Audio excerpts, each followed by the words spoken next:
ओम शांति। आज 11 अगस्त है। रक्षाबंधन के इस महापर्व की सभी भाई बहनों को बहुत बहुत बधाई, शुभकामनाएं।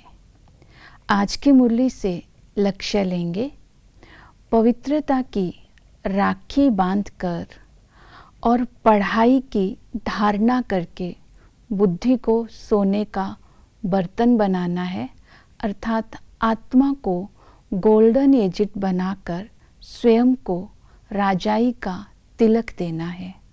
इस लक्ष्य को आज सारा दिन स्मृति में रखेंगे। इसके लिए आज हम पुरुषार्थ करेंगे।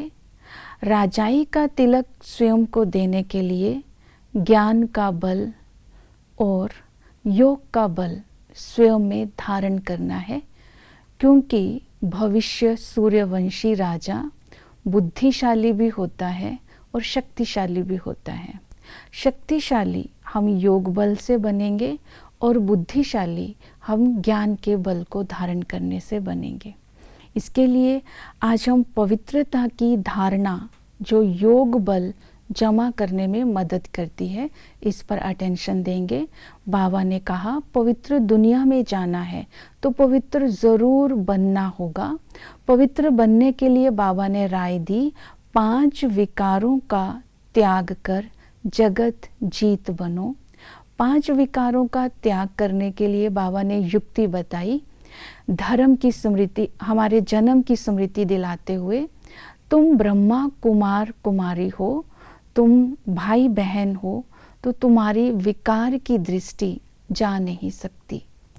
दूसरी बाबा ने स्मृति दिलाई स्वदेश की। जब हम अपने स्वदेश परम धाम को याद करते हैं तो भी पवित्रता की धारणा करना सहज हो जाता है।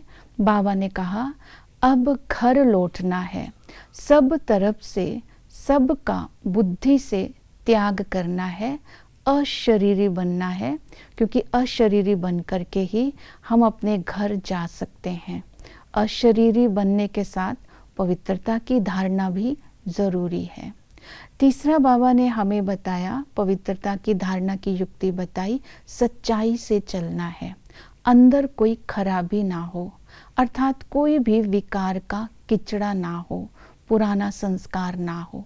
पवित्रता की धारणा होगी तो योग बल जमा होगा।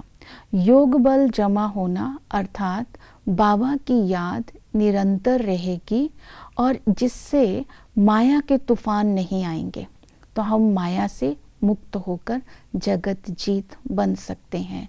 दूसरा है ज्ञान का बल जमा करने के लिए बाबा ने कहा कि मैं तुम्हें ज्ञान चिता पर बिठाकर गोरा बनाता हूँ। तो ज्ञान का मनन चिंतन करते करते हम अपने आप को चेक करेंगे कि ज्ञान स्वरूप कहाँ तक बने हैं। दूसरी विधि ज्ञान का बल जमा करने के लिए बाबा ने बताया, ज्ञान और योग की धारणा करके बुद्धि को गोल्डन बनाना है। गोल्डन बुद्धि किसे कहते हैं? जब हमारी बुद्धि के अंदर क्लियर बुद्धि होती है, क्लीन बुद्धि होती है और केयरफुल होती है, तो क्रिएटिव होती है। ऐसी बुद्धि को सोने का बर्तन कहते हैं।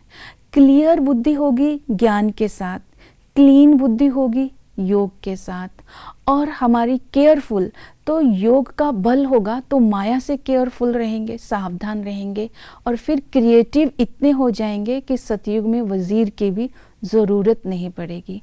इसी तरह नॉलेजफुल होकर के आज हर कर्म करेंगे, ज्ञान और योग की धारणा करके स्वयं को हम स्वराज्य का तिलक देंगे, तो भविष्य में राजाई का तिलक मिलेगा।